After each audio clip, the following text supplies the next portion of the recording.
प्यारे बच्चों, उम्मीद है कि आप लोग स्वस्थ होंगे और आपकी पढ़ाई बेहतर ढंग से चल रही होगी। आगामी परीक्षाओं की और एंट्रेंस एग्जामों की भी तैयारी आप विधिवत ढंग से कर रहे होंगे। आज हम देखते हैं करंट इलेक्ट्रिसिटी की कुछ सीरीज और पैरेलल कनेक्शंस और उसके बाद फिर देखेंगे कि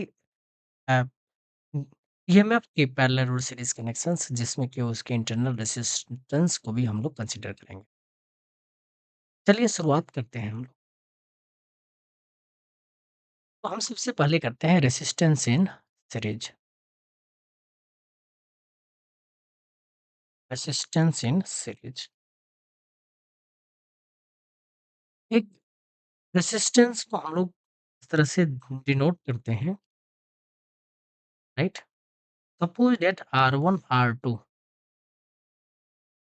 R3 ये तीनों हमारे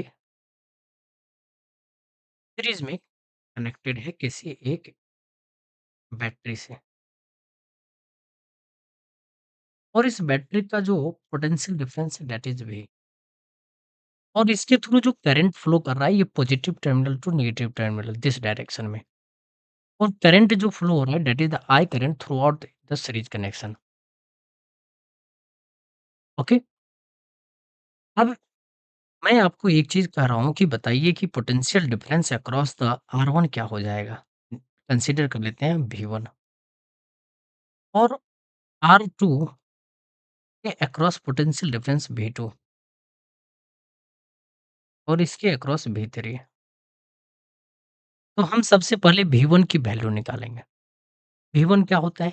according to Ohm's law potential difference is equal to current into में रेजिस्टेंस R1। सिमिलरली V2 निकालेंगे that is I into R2। Similarly V3 is equal to I into R3। अब देखेंगे कि पॉइंट ए और B दोनों ही चीज के लिए इक्वल है, यानी कि ये बैटरी के लिए भी और ये तीनों रेसिस्टेंस के कॉम्बिनेशन के लिए भी। तो अगर हम नेट वोल्ट निकालेंगे that will become the V1 plus V2 plus V3 और अगर हम वैल्यू पुट करें then it will be IR1 plus में IR2 प्लस IR3, राइट? आई कॉमन ले लिया R1 प्लस में R2 प्लस। अब देखिए बेसिकली हमें क्या करना है कि मुझे कंबाइंड रेसिस्टेंस निकालना है। कंबाइंड रेसिस्टेंस होता क्या है कि अगर आप यहाँ पे जितने 3 रेसिस्टेंस आपको दिख रहे हैं R1, R2 एंड R3 इसके बदले में एक आप रेसिस्टेंस को रखिए और वो R इक्विवेलेंट के बराबर होगा अगर उसके अंदर किसी अन्य चीज़ों में कोई बदलाव नहीं होगा। कहने का मतलब है कि इसके अंदर जो पोटेंशियल डिफरेंस है वो भी हमारे V के बराबर होगा और करंट इसमें I फ्लो कर रही है। मतलब अगर हम इक्विवेलेंट सर्किट दोनों को कहें तो दोनों ही आपस में बराबर हैं। तो यहाँ जो है यहाँ पर भी हम लोग कहेंगे V is equal to I R equivalent. मैंने कहा, मैं रिपीट कर रहा हूँ, मैंने कहा कि किसी भी चीज़ों में कोई बदलाव नहीं होगा। सिर्फ़ हम रेजिस्टेंस R1, R2 की जगह पे हम आर इक्विवेलेंट को प्लेस किए हैं। ना तो करंट में डिफरेंस होगा और ना ही इसके पोटेंशियल डिफरेंस में डिफरेंस होगा। अब आप इसको आप इक्वेशन नंबर इससे हमें फर्स्ट ले लें और ये इक्वेशन नंबर सेकंड हो गया और दोनों को जब हम मिलाएँगे, इक्विवेलेंट करेंगे then we will get the क्या? V is equal to I R1 plus R2 plus R3 is equal to I R equivalent. I से I cancel then R equivalent is equal to R1 plus R2 plus R3। Clear है? अब देखिए ध्यान से, अगर 3 resistance था तो हमने इस तरह से किया। Let us consider n number of the resistance are in the series, then R equivalent will be R1 plus R2 plus R3 plus Rn तक। If n number of resistance are right, next अगर हम अब इसको ध्यान से एक चीज़ को ध्यान से देखेंगे, तो इसमें जो R1, R2, R3 के द्वारा करंट सेम फ्लो कर रहा था, I is same through the all resistance, ये आप याद रखें, ओके? अब हम चलते हैं पैरेलल कनेक्शन में। अच्छा, एक चीज़ और आप समझ सकते हो कि यहाँ पे R इक्विवेलेंट सिग्मा RI के बराबर लिख सकते हैं, जहाँ I इज़ इक्वल टू 1 से लेके I is equal to N तक। इस तरह का कॉम्बिनेशन भी हम लोग बना सकते हैं, ठीक है? अब आते हैं, हम लोग करते हैं रेजिस्टेंस इन द पैरेलल।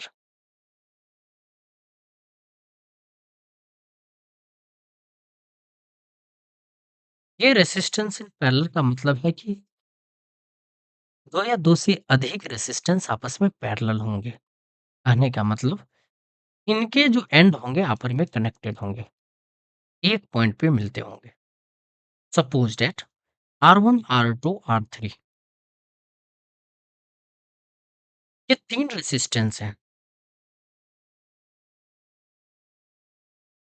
ये आपस में पैरेलल कनेक्टेड हैं और इसे किसी एक पोटेंशियल एक बैटरी के अक्रॉस कनेक्ट कर दिया गया।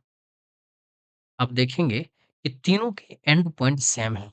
यह पॉइंट ए पॉइंट है और दूसरा एंड बी पॉइंट है। मतलब तीनों के अक्रॉस पोटेंशियल डिफरेंस सेम है। तीनों के अक्रॉस पोटेंशियल डिफरेंस सेम है। सीरीज कनेक्शन में तीनों रेजिस्टेंस के थ्रू, पीछे वाली की बात करो, सीरीज में तीनों रेजिस्टेंस के थ्रू मेरा करंट सेम था, बट इन पैरेलल केस में हमारा पोटेंशियल डिफरेंस सेम है क्योंकि एंड मेरा सेम है। ठीक है?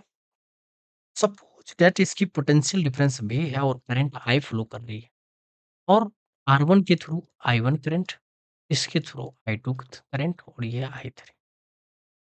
हम जानते हैं according to the Kirchhoff's law, Kirchhoff's law के अकॉर्डिंग हम जानते हैं I is equal to I1 plus I2 plus I3। ठीक है? अगर हम दें आपको पोटेंशियल डिफरेंस अक्रॉस R1 कितना है, तो कहोगे सर जो AB के एंड पे अक्रॉस पोटेंशियल डिफरेंस है वही पोटेंशियल डिफरेंस R1 के अक्रॉस भी है, वही R2 के अक्रॉस भी है, वही R3 के अक्रॉस भी है। और सबके अक्रॉस जानते हो, इंटरेस्टिंग, सबकी एंड पॉइंट इस बैटरी के एंड पॉइंट के बराबर है।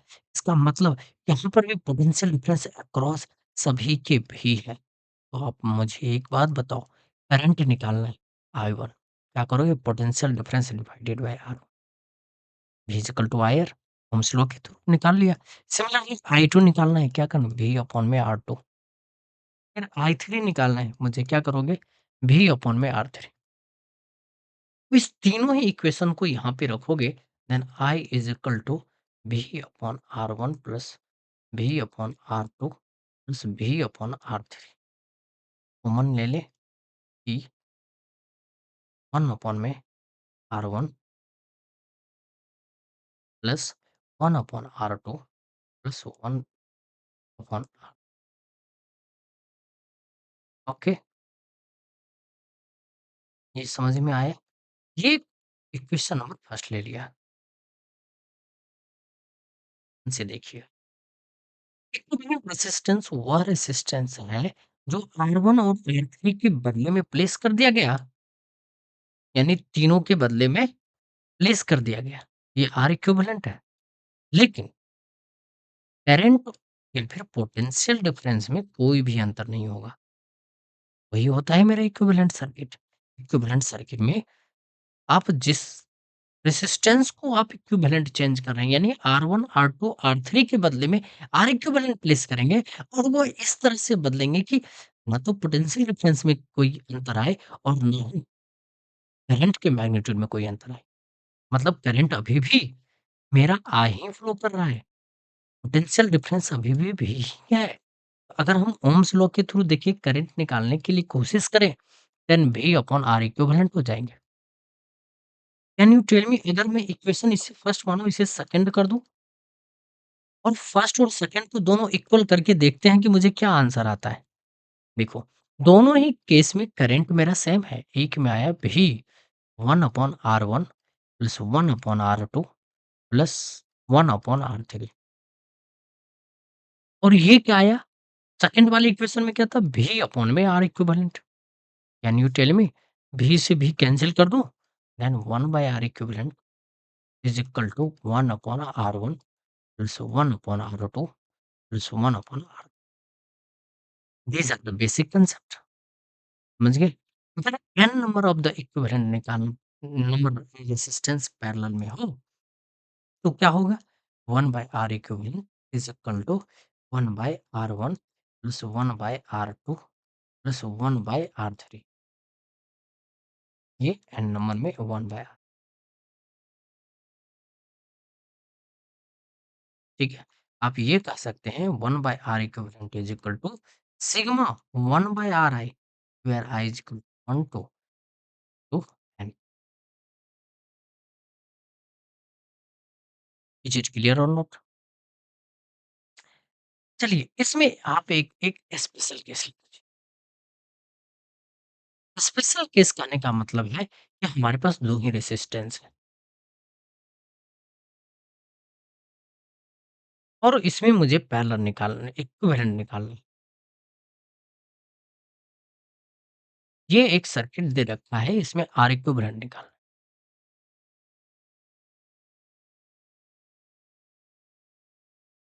ठीक है? आप यहाँ से R इक्विवेलेंट निकालो, तो क्या हो जाएगा? R1 एंड R2 एलसीएम निकालो, then it will become the R2 plus R1। आप रेसिप्रोकल करोगे तो R equivalent is equal to R1 into R2 divided by R1 plus R2,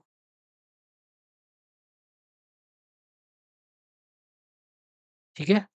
अब देखिए इसके केस के लिए मैं स्पेशल केस इसीलिए लिया क्योंकि अगर सपोज डेट ये 2 रेजिस्टेंस दे रखा है और एक 2 ओम है, एक 3 ओम है कि बताओ इसका R इक्विवेलेंट निकालो, कुछ नहीं करना। 2 इंटू 3 डिवाइडेड बाय 2 प्लस 3 कर दें, यानी 6/5 1.2 ओम। ये इस तरह से आप कर पाओगे सीधे एक ऑब्जेक्टिव टाइप के क्वेश्चंस के लिए, तो आपको हेल्प मिलेगा, ठीक है? तो आपको मैं एक चीज़ बताता हूँ, अगर मैं 2 या 2 से अधिक रेजिस्टेंस दिया हूँ और कहूँ कि बताओ मैक्सिमम इस तरह से अरेंज करना है कि रेजिस्टेंस मेरा मैक्सिमम हो, तब आप क्या करोगे? और अगर आपसे ये कह दिया जाए कि मुझे 2 या 2 से अधिक रेजिस्टेंस दे दिया गया है और उसकी टोटल रेजिस्टेंस इक्विवेलेंट रेजिस्टेंस कम करनी है तो मुझे क्या करेंगे? एक बात ध्यान रखना, जब रेजिस्टेंस को मैक्सिमम करनी हो, तो मुझे सीरीज के लिए जाना पड़ेगा और जब मिनिमम करनी हो, तो पैरेलल में आपको मैं दिखाता हूँ कैसे। सपोज दैट R1 ले लिया 2 ओम और R2 इज़ इक्वल टू 4 ओम, ठीक है? अब आपको नहीं पता है कि इस दोनों का मैक्सिमम और मिनिमम कैसे अरेंज कर दिया जाए। तो हम पहले सीरीज़ का निकाल लेते हैं, series combination R1 plus R2 that is 2 plus 4 यानी 6 ओम। अगर पैरेलल निकालें, तो मैंने आपको बताया 2 इंटू 4 अपॉन में 2 प्लस 4 क्या आया? ये आए 8 अपॉन में 6, 2 3 जा 2, 4 जा 4/3 दैट इज़ 1.33। अब मुझे बता दो, दोनों में से कौन-सा बड़ा है? आरपी और आरएस में? हुँ? तो मिनिमम जो भी जब भी मुझे करना होगा तो मुझे पैरेलल कनेक्शन करो और जब मैक्सिमम रेजिस्टेंस चाहिए तो ये। और एक चीज़ और ध्यान रखिए, यहाँ पे एक चीज़ और मैं आपको बता दूँ कि जब कभी भी मैक्सिमम आप ओम्स लॉ जानते हो V is equal to IR और यहाँ पे अगर पोटेंशियल डिफरेंस मेरा कांस्टेंट है तो IR इज़ इक्वल टू क्या? कांस्टेंट। और यह रिलेशन बताता है कि V is inversely proportional to the resistance. Hence, in this case, if the resistance is maximum, the current will be minimum. And similarly, and vice versa. R minimum, then I will be the maximum. I hope आप समझ गए मैं क्या बताना चाहता हूँ। अब आते हैं नेक्स्ट कंसेप्ट पे हम लोग इंटरनल ईएमएफ, ठीक है? इंटरनल ईएमएफ अगर किसी भी बैटरी का दे सपोज दैट कि इस सेल लेट मी चेक की रिकॉर्डिंग हो रहे हैं या नहीं। Yes, recording is on.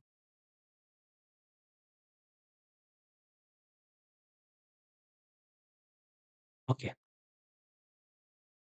EMF क्या होता है? ये मुझे बताइए। EMF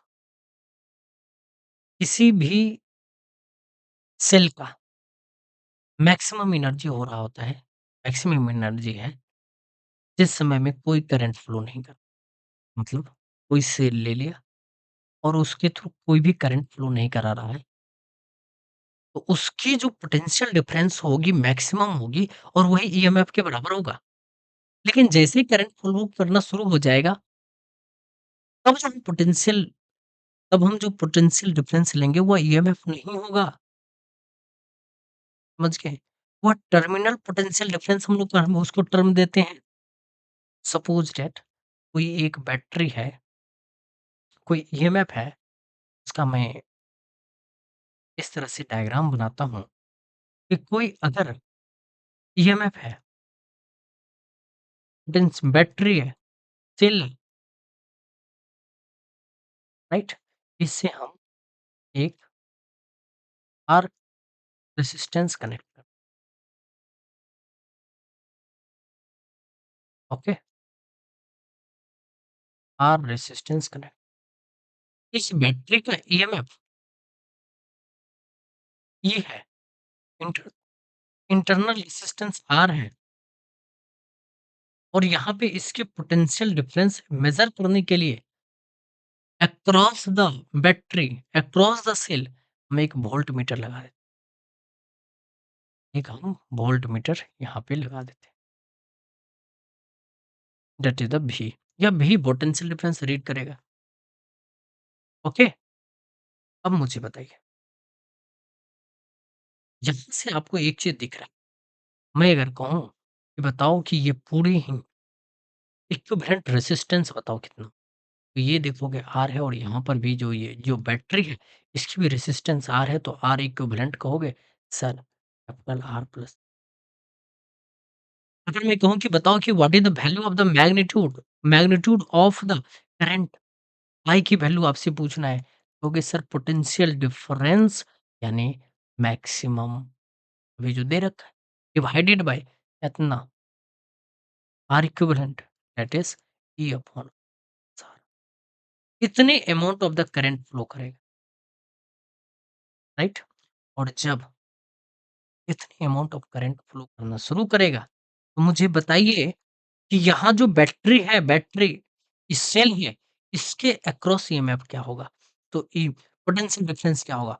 potential difference across internal resistance क्या होता है? करंट जो मैग्नीट्यूड है और अपॉन इनटू इंटरनल रेजिस्टेंस। अगर मैं V की वैल्यू अब मुझे इसका potential difference across the terminal ये दे रखा है और ऑलरेडी E की वैल्यू दे रखी है, मुझे निकालना क्या है? मुझे निकालना है कि इसके अक्रॉस कितने ईएमएफ होंगे, पोटेंशियल डिफरेंस होंगे। तो अगर मैं कह दूँ कि रीडिंग ऑफ द वोल्टमीटर कितना? रीडिंग ऑफ वोल्टमीटर तो कहोगे सर ईएमएफ माइनस में I। अगर current I is equal to 0 है, तो potential if suppose that I is equal to 0 current flow नहीं कर रहा है। In that case volt difference V is equal to क्या? E के बराबर होगा, इधर नहीं तो नहीं होगा। समझ गए? अच्छा, ये अब potential difference across this one is also equal to the potential difference across the resistance इसके बराबर होगा कि नहीं होगा? बोलिए। Then V is equal to IR then I is equal to what? V by R। Can you tell me is it clear और not? हुँ? अब ये V की वैल्यू आपने देखा था पोटेंशियल डिफरेंस जो मैं निकालूँगा दिस वन है मैग्नीट्यूड का नहीं। बोलिए। अगर हमने वैल्यू पुट कर दिया then I is equal to V is equal to है E माइनस में EMF is equal to IR upon में R then IR is equal to is equal to, 1 minute, potential difference across this one is equal to I N A is equal to I R minus, 1 minute रुकेंगे, मैं कुछ और भी बताना चाह रहा हूँ। ओके, आई की वैल्यू आपके पास ये आ गई। अगर मैं कहूँ कि बताओ कि इस इक्वेशन को ध्यान से देखो, इस इक्वेशन को v is equal to E minus I, मैं कहूँ I R is equal to क्या हो जाएगा? Okay sir, E minus V, then R की वैल्यू क्या होगा? ई माइनस भी अपॉन में कितना आई। यानी कि ये इंटरनल रेसिस्टेंस की वैल्यू, भी क्या है? वोल्ट मीटर करंट, आई क्या है? करंट। और आई की वैल्यू आपने निकाला क्या है? V by R, then R is equal to E minus भी अपॉन भी इंटू आर।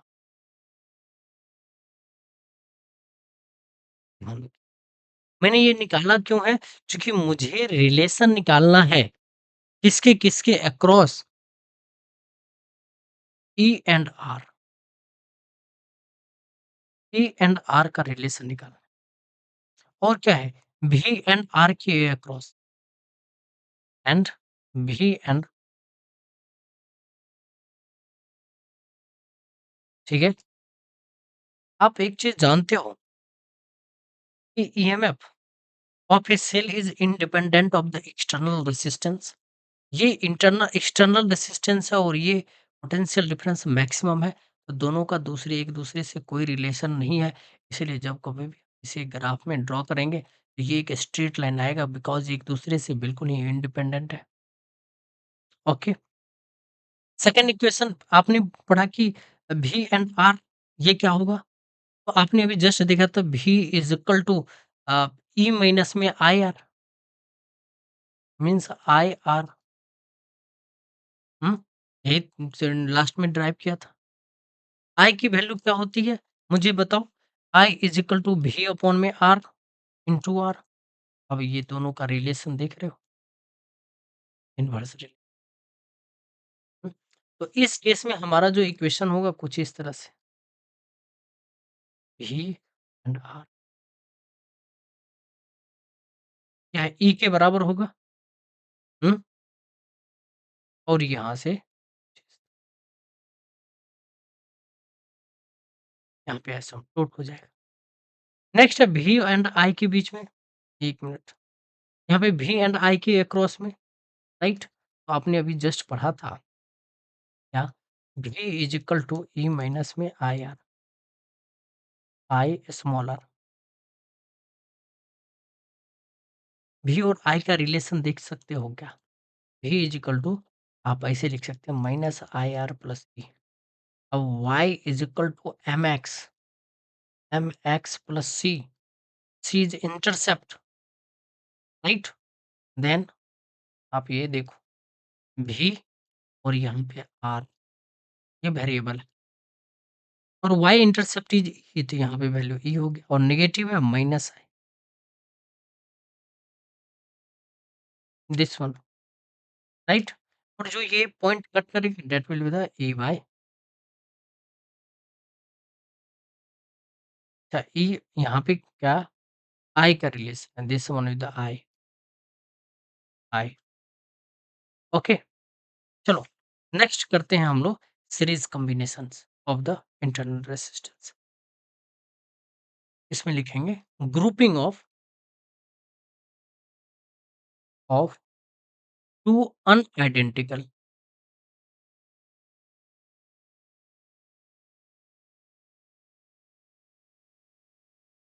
आइडेंटिकल। अगर सपोज दैट पहला है टू इन सीरीज, और इस सीरीज के कॉम्बिनेशन में दो तरह का कॉम्बिनेशन इस तरह से बना हुआ है, पॉजिटिव नेगेटिव से, और नेगेटिव टर्मिनल, ये सेल्स के पॉजिटिव टर्मिनल, नेगेटिव टर्मिनल, दूसरे के पॉजिटिव, दूसरा नेगेटिव।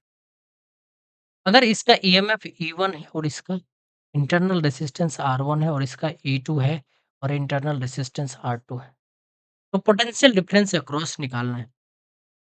क्या करना होगा? This is A and this is the suppose that point B or this point is the C. Suppose that I current is flowing through this one. Potential difference across the AB. Can we find out? कैसे? देखो इधर से हम लोग चल रहे हैं। Negative पहले है E1 माइनस I क्या? सिमिलरली हमें भी BC निकालना है। तो कैसे करोगे? VBC basically VAB is equal to also the potential difference at the point A minus VB, right? यहाँ पे हमने A को हाइयर माना है। VBC मतलब VB minus VC is equal to क्या हो जाएंगे? E2 minus IR2। अब आपको करने क्या है? पोटेंशियल डिफरेंस अक्रॉस AC निकालना है, यानी कि इस दो एंड के अक्रॉस। अगर इस दोनों के एंड के अक्रॉस मुझे निकालना होगा तो भी ए माइनस भी से। आप बताओ इस दोनों को मैं क्या करूं? हम्म? क्या मैं इसे इस तरह से लिख सकता हूँ? क्या भी ए माइनस भी बी और प्लस में भी बी माइनस भी सी लिख सकता हूँ कि नहीं लिख सकता? आप ही बताइए, क्योंकि ये दोनों कैंसिल होकर के फिर तो यही आ जाएंगे। तो ये वैल्यू लेकिन इसकी अलग अलग आ रही है। वैल्यू पुट करें तो ये आता है ई वन माइनस में I R one plus E two minus में आई आर टू। यहाँ देखोगे E1 प्लस E2 माइनस आई कॉमन ले लिया R1 प्लस। ओके। अब एक्चुअली क्या है कि मुझे इंटरनल रेसिस्टेंस मुझे रखना है, किस मैग्नीट्यूड का रखना है, इस चीज को ध्यान से देखोगे। हम्म? क्या होता है कि मुझे इक्विवेलेंट रेसिस्टेंस के लिए इस E1 और E2 की जगह पे मैंने एक प्लेस कर दिया ई इक्विवेलेंट, एक इक्विवेलेंट रेसिस्टेंस, और R1 R2 की जगह पे मैंने एक इंटरनल रख लिया आर इक्विवेलेंट। दोनों ही इक्वल है। अगर मैं इसके लिए इक्वेशन अगर मुझे लिखना होता, ये पॉइंट ए है और ये पॉइंट सी है, तो मुझे भी एसी अगर निकालना होता तो मैं कहता कि ए इक्विवेलेंट माइनस करंट इधर की तरफ डायरेक्शन फ्लो कर रहा है, सेम करंट इक्विवेलेंट के लिए माइनस क्या कर देंगे आई इंटू आर इक्विवेलेंट। समझ में आए क्या नहीं? अब यहाँ पे एक बार भी एसी दिस मैग्नीट्यूड का आ रहा है और दूसरा इस रिलेशन का है। तो हम दोनों को क्या करेंगे? इक्वेट करेंगे, और जब दोनों को इक्वेट करें तो देखते क्या है? ई इक्विवेलेंट जब कभी भी निकालते हैं then E one plus E two R, और आर इक्विवेलेंट जब निकालें then R one plus R two R. मतलब क्या हो गया? अगर इस तरह का कॉम्बिनेशन है, इस तरह का कॉम्बिनेशन है, तो इस केस में जब हमें ईएमएफ इक्विवेलेंट निकालनी हो, इक्विवेलेंट निकालनी हो और n number of the of combination है, then E one plus E two plus ई3 अभी तक एन तक चले। अगर इंटरनल रेसिस्टेंस का आर इक्विवेलेंट निकालने के लिए कहें then R1 plus R2 plus R3 plus Rn तक चले। इज इट क्लियर और नॉट? हम्म? अभी तक क्लियर है? देखो सीरीज कॉम्बिनेशन का एक दूसरा कॉम्बिनेशन भी हो सकता है, पॉसिबल है, उस चीज को भी हम समझें क्या? तो दूसरा कंडीशन क्या हो सकता है? दूसरा कंडीशन ये हो सकता है कि जब कभी भी हमने एक तरफ पॉजिटिव नेगेटिव रखा और दूसरे का यहाँ पे जो इनिशिएट हो रहा है that is negative and positive, लो ऐसा चले, E1 R1 है and this one is the E2 R2। इस केस में मुझे क्या करूँगा? इंटरनल रेजिस्टेंस इक्विवेलेंट कैसे निकालूँगा? करंट तो मेरा सेम मैग्नीट्यूड I इधर जा रहा है, फ्लो कर रहा है। देन E इक्विवेलेंट जब कभी भी निकालूँगा, then it will become the E1 plus E2 plus E3, sorry, एक पॉजिटिव दूसरा नेगेटिव ना, एक पॉजिटिव नेगेटिव। अब चाहे तो आप पूरा ऊपर से जितना अभी तक प्रूफ किया वो निकाल के करो, या फिर डायरेक्ट आप E इक्विवेलेंट निकाल लो, E1 माइनस में E2 कर दो। तो एक का पॉजिटिव दूसरे का नेगेटिव। सिमिलरली R इक्विवेलेंट जब भी करेंगे तो वो तो समेशन ही हो जाएगा, R1 plus this is the relation. These two conditions will apply when the circuit is like this. Okay, come to the next point. Come to the next point. अगर 2 cells are in parallel,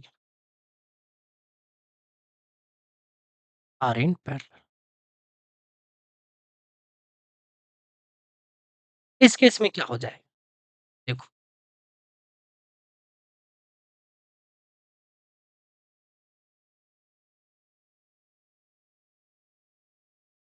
ये दोनों ही आपस में क्या है? Parallel में है। ये पॉइंट B1 है और ये पॉइंट B2, ठीक है?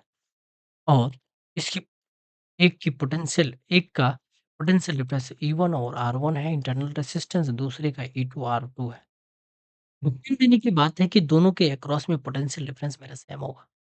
मतलब दोनों ही सीरीज़ पैरेलल में है, तो और दोनों अगर पैरेलल में है तो दोनों के अक्रॉस में पोटेंशियल डिफरेंस सेम मैग्नीट्यूड की होगी। और सपोज़ कि करंट I इधर फ्लो कर रहा है, देन I1 इधर, I2 इधर। किरचॉफ लॉ क्या कहता है? किसी एक जंक्शन पे टोटल करंट क्या होगा? Net current will be 0, then I is equal to I1 plus में I2। ओके। अब मुझे एक बात बताओ, पोटेंशियल डिफरेंस अक्रॉस इसके निकालें, दोनों के अक्रॉस इक्वल है। सपोज दैट मैं B1 B2 के अक्रॉस निकालता हूँ। सपोज दैट दोनों के अक्रॉस में पोटेंशियल डिफरेंस भी ले लेता हूँ। कहानी खत्म। भी कर दिया, यानी कि potential difference across B1 minus B2। तो क्या होगा? मैं क्या करूँगा, मैं E1 माइनस करंट इधर से आ रहा है, तो इधर से मैं चल रहा हूँ, तो ये क्या हो जाएगा, प्लस पहले पॉजिटिव टर्मिनल आ रहा है इसलिए प्लस E1 लिया, minus I R1 current negative में आ रहा है, करंट अपोजिट डायरेक्शन में जा रहा है, मैं अपोजिट डायरेक्शन में जा रहा हूँ, इसलिए ये माइनस है। VB1 की जगह, ठीक है? VB1 minus V2 is equal to, यानी कि पोटेंशियल डिफरेंस इस पहले वाले के लिए मैंने निकाल लिया। अब नेक्स्ट नीचे वाले के लिए देखिए। अगर मैं इसके लिए पोटेंशियल डिफरेंस निकालूँ, सॉरी, अगर नीचे वाले के लिए पोटेंशियल डिफरेंस निकालूँ, तो इसके लिए पोटेंशियल डिफरेंस कुछ इस तरह से आ जाएँगे। क्या? E2 माइनस में IR2, let me change its colour, this one.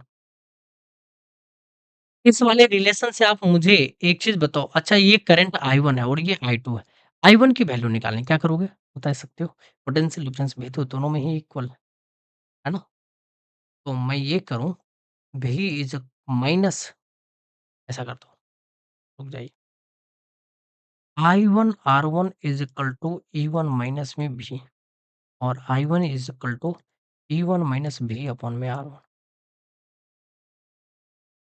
Similarly यहाँ से I2 की वैल्यू निकालें, बिल्कुल सिमिलर हो जाएगी। क्या? E2 माइनस में V divided by E2 minus V divided by क्या? R2। अब इस दोनों को किरचॉफ्स लॉ के इस इक्वेशन में वैल्यू पुट करो, देखो क्या रिलेशन आते हैं। हुँ? Then I is equal to कहता है क्या? I1 plus I2। Value put करो, E1 minus V divided by R1 plus E2 minus में V अपॉन में R। मैं फिर कहता हूँ, आपके अंदर बहुत कैपेसिटी है, यू कैन डू वेरी, कुछ भी कर सकते हो, समझ गए? उस जोश के साथ आप काम कीजिए। E1 R1 minus V upon में R1 लिख सकते हैं, प्लस में E2 अपॉन में R2 माइनस में V अपॉन में R। E1 E2, अब इस इक्वेशंस को आगे बढ़ें, then I is equal to क्या हो जाएगा, E1 अपॉन में R1 प्लस E2 अपॉन में क्या था, यही है क्या? 1 मिनट, R1, हाँ जी, यही है। क्या है? E2 अपॉन में R2, राइट? और माइनस में V कॉमन निकालो, देन I1 अपॉन में R1 प्लस 1 बाय R, ठीक है? अगर आप इसे एलसीएम लेंगे, then it will become the R1 R2 is equal to E1 R1 plus E2 R2 minus V, right? Then LCM लेंगे, then R1 into R2, R2 plus में R। एक चीज़ बताइए, हमने पीछे जो डायग्राम्स बनाया था उसमें अगर हम इस सर्किट को इस तरह से ले लूँ, हुँ? तो उसके बदले में जितने सारे ईएमएफ थे उसके जगह पे E इक्विवेलेंट ले लो, और जितनी सारी R इक्विव इंटरनल रेजिस्टेंस थे उसके बदले में R इक्विवेलेंट ले लो। तो आप मुझे बताइए कि करंट कितने मैग्नीट्यूड का फ्लो करेगा? हुँ? क्या मुझे आप बता सकते हैं? मैं ऐसा कर सकता हूँ क्या कि इसके अक्रॉस में potential difference that will be equal to the V is equal to E equivalent minus I into R equivalent के बराबर होगा? मैंने भी निकाल लिया ना, तो मुझे इसको भी तो भी निकालना पड़ेगा ना इस रिलेशन से। चलो भी निकाल के देखते हैं क्या आता है, राइट? यही करते हैं। क्या होगा? इस साइड लाए तो भी ये into R2 plus R1 on R1 plus R2 is equal to E1 R1 plus E2 R2 divided by R1 into R2 और इस साइड लेके आए तो माइनस क्या हो जाएँगे? बताइए? Minus I। इस पूरे मैग्नीट्यूड से दोनों ही साइड मल्टीप्लाई कर लें, then it will become the E1 R1 plus E2 V2 divided by R1 plus sorry R1 into R2। इस वैल्यू से मैंने कहा कि आप दोनों साइड डिवाइड कर दो। अगर ये डिवाइड करोगे then it will become the आप क्या कर दी this one is R1 into R2 then it will become the R1 into R2 divided by R1 plus R2 similarly I into क्या हो जाएंगे R1 into R2 divided by R1 plus R2 ये cancel हो गया then it will become the E1 R1 plus E2 R2 divided by R1 plus R okay is it clear minus I R1 R2 divided by R1 plus B अब इस दोनों ही equation को आप equate कीजिए then आपका ई equivalent की value कितनी आती है इस दोनों को रिलेट करेंगे आपकी इक्वेशन की वैल्यू कितनी आ जाएगी दिस वन ई इक्विवेलेंट की जगह पे ये है मतलब E1 R1 plus E2 R2 divided by R1 plus में R2 this is the equivalent R equivalent क्या है R equivalent is R1 into R2 divided by R1 plus R2 is it clear और नॉट यस नेक्स्ट देखिए मैं इसको और भी अच्छी तरह से आपके लिए लिख रहा हूँ कैसे देखिए मैंने कहा E equivalent is equal to क्या E1 R E1 एक मिनट एक मिनट एक मिनट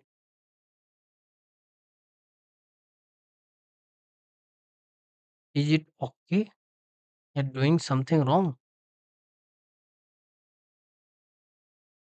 ओहो is it not E1 R1 यहाँ पे आप एलसीएम लोगे then it will become the R2 this one is the R1 this one is the R2 and this one is the R1 R2 R1 R2 R1 right then R2 R1 right अब सही है okay अभी पकड़ा गए नहीं तो बाद में दिक्कत थी चलिए सॉरी फॉर दैट देखिए then R equivalent is equal to आप फिर से एक बार देख लेंगे पॉज करके एवरीथिंग इज ओके कैलकुलेशन आप सही से देख लेंगे E1 R E1 R2 plus E2 R1 divided by R1 into R2 ये वैल्यू आपकी आ रही है इसको हम लोग क्या कह सकते हैं कि नो ये भी नहीं आ रही divided by R1 plus R2 है divided by R1 plus R ये वैल्यू आपकी आ रही है आपको क्या करना है कि R1 और R2 से दोनों ही साइड डिवाइड कर दें दोनों ही numerator and denominator R1 into R2 plus E2 R2 divided by R1 into R2 divided by R1 plus में R2 divided by R1 into R2 numerator and denominator को दोनों जगह R1 और R2 से डिवाइड कर दिया देखिए ये टर्म क्या हो जाएंगे ये R2 R2 cancel R2 R2 cancel और ये E1 है, ये ऊपर से E1 है R1 है, R1 कैंसल, ठीक है? अब इसको क्या लिख सकते हैं? E1 अपॉन में R1 प्लस में E2 divided by R2 divided bye ये R1 डिवाइडेड बाय अब इसे स्प्लिट कर दोगे तो then it will become the 1 by R1 plus 1 by R 1 by R1 plus 1 by R2 is it clear? हुँ, ठीक है। तो ई इक्विवेलेंट जब कभी भी हमने निकालेंगे तो इस तरह से रिलेशन हो जाएगा। मान लो ई इक्विवेलेंट निकालना है और एन नंबर है तो मुझे क्या करना है E one R1 plus E two R2 plus ई3 R3 प्लस ई4 R4 ये एन नंबर तक जाएगा E n R n divided by कितना 1 by R1 plus 1 by R2 plus 1 by R3 यह कहाँ तक जाना है प्लस 1 बाय RN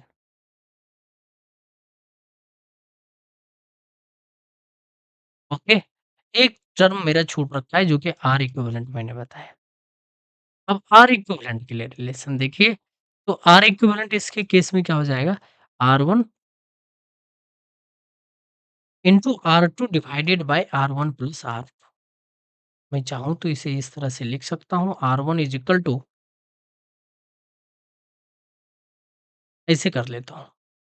आप क्रॉस मल्टीप्लिकेशन कर दो R1 plus R1 plus R2 divided by R1 into R2 is equal to 1 by R equivalent लिख सकते स्प्लिट कर दो then 1 by R equivalent is equal to 1 by R2 plus 1 by R1 हो जाए similarly मतलब कि अगर n नंबर है तो यहाँ पे R equivalent is equal to ये इंटरनल रेजिस्टेंस है जो कॉम्बिनेशन जिसकी मैं बात कर रहा हूँ उसकी उसमें अगर टोटल इंटरनल रेजिस्टेंस निकालना होगा पैरेलल कनेक्शन है तब हम इस फार्मूला का यूज करेंगे R2 plus 1 by R3 plus 1 by R is it clear और नॉट हम्म चलिए अब देखिए grouping of the identical cells means अगर n number of the series अब देखिए ग्रुपिंग ऑफ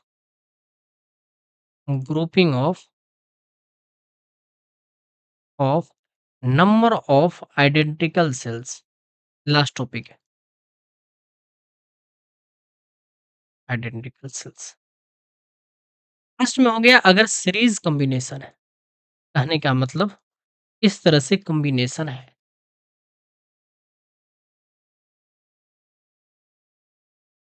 और ये n नंबर है कितना है n नंबर है n number of the EMF in that case में ई इक्विवेलेंट अगर निकालना होगा मैं क्या करूंगा E1 plus E2 plus E3 करके निकालूंगा ई एन तक ये फॉर्मूला था और सारे के सारे सेम है तो मैं क्या लिखूंगा E प्लस E कितने टाइम्स n टाइम्स देन ये कितना हो जाएगा ये ई इक्विवेलेंट की वैल्यू ये हो गई ओके अगर आर इक्विवेलेंट निकालना हो तो R1 plus R2 plus R3 plus R N तो ये कितना हो जाएगा अगर सबकी बराबर है R प्लस R तो एन आर हो जाएगी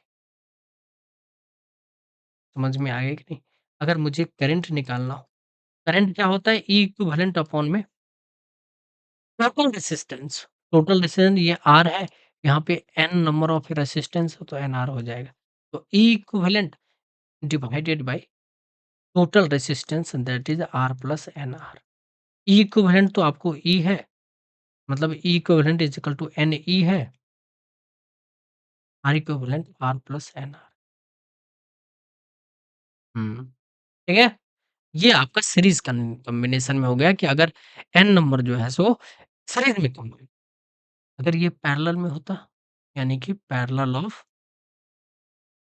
ग्रुपिंग ऑफ सेल्स अगर ये ग्रुप पैरेलल में होता तब क्या करें जैसे आप देखो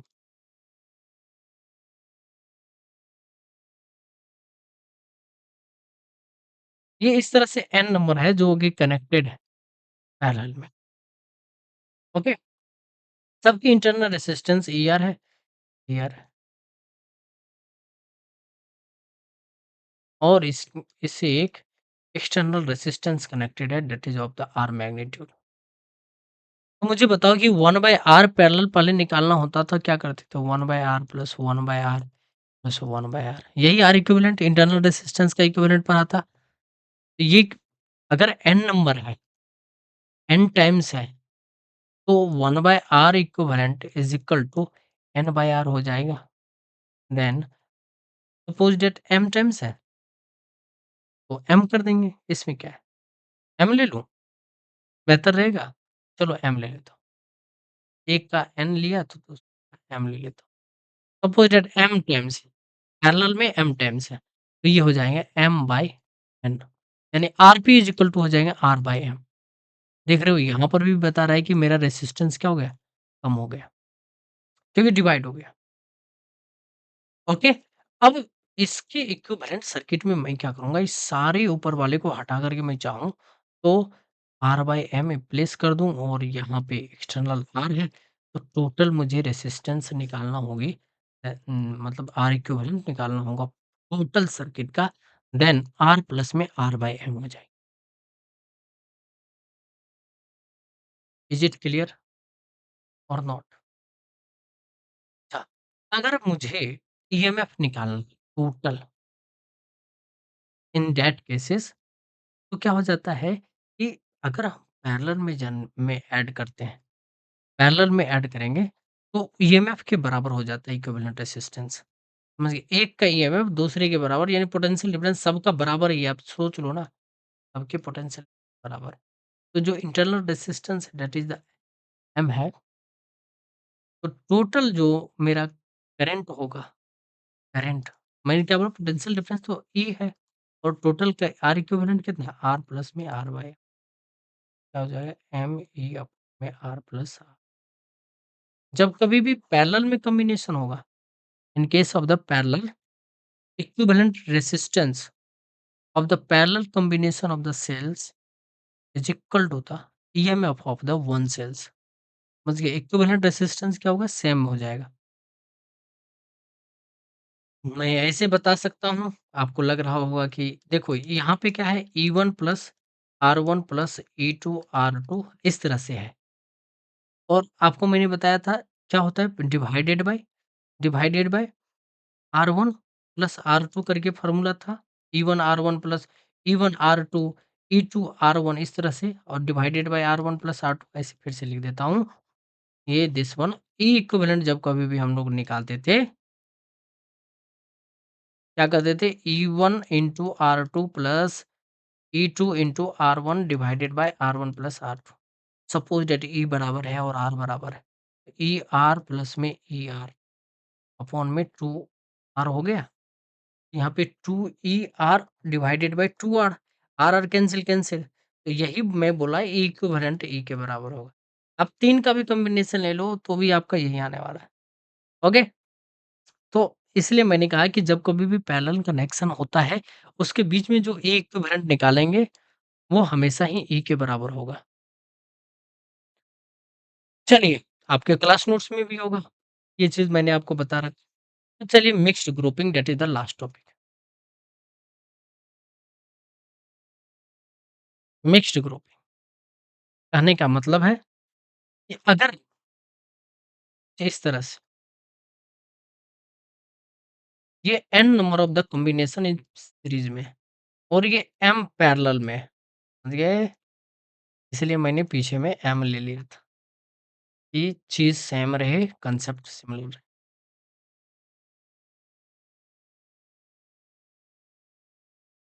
और इसे पैरेलल में टर्म्स m टर्म्स ले यानी कि n e हो गया ये जो कि सीरीज में है।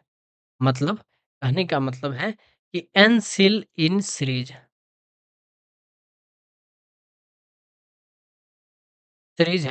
So that total internal resistance in इस सीरीज की बात कर रहा हूँ।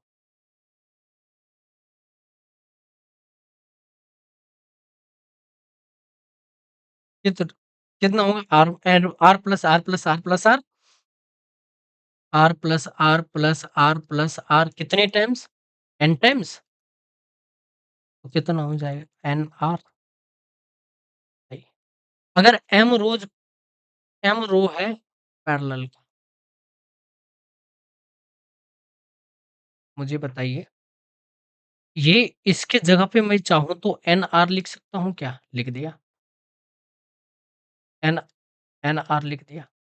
इस सारे के सेकंड वाले के रो में भी एन आर है, थर्ड वाले के रो में भी एन आर है। अब मुझे बताओ कि अगर मुझे एम रोज़ है इस तरह से 1, 2, 3 इस तरह से एम रोज़ है, तो आर इक्विवेलेंट इसका कैसे निकालेंगे पैरेलल में? क्या बोला? एक रो का एन आर, R1 ऐसा होता था ना 1/R2 प्लस 1/R3, ये एन कितनी टाइम्स है? एम टाइम्स है, तो 1/m टाइम्स में यही होगा, है ना? सब वैल्यू पुट करके, ये m टाइम्स तो n बाय 1/nr, 1/nr ये कितने टाइम्स? m times. तो ये टोटल कितना हो जाएगा? 1/rp is equal to m divided by nr। यानी अगर मैं rp की जो वैल्यू निकालूं that is the n r by divided by m।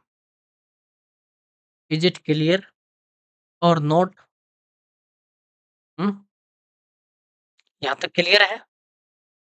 अगर मैं इसमें कह दूं आपसे कि बताओ कि I कितना हो जाएगा? दैट इज करंट कितने होंगे?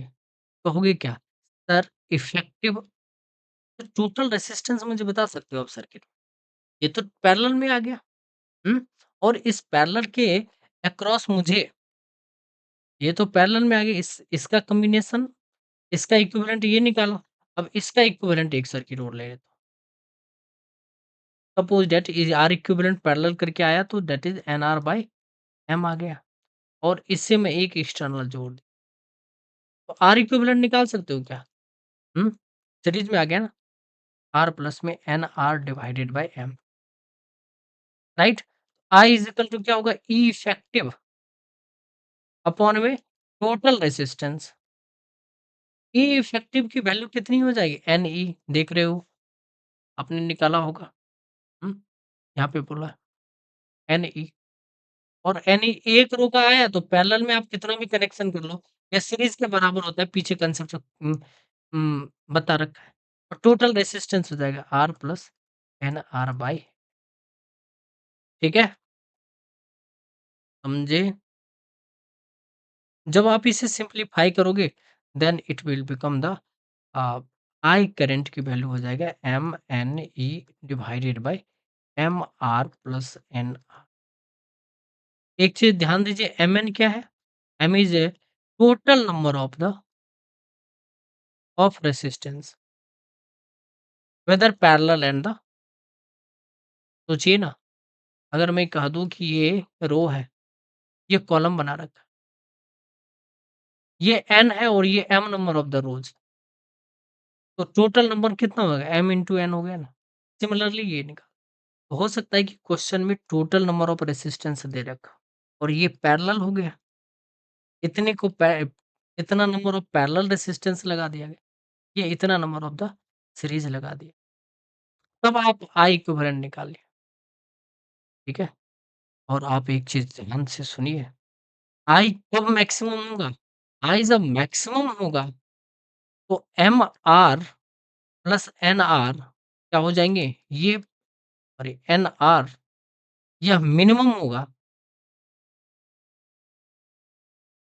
मिनिमम होगा और यह कॉम्बिनेशन तब होगा जब दोनों ही आपस में बराबर होगा।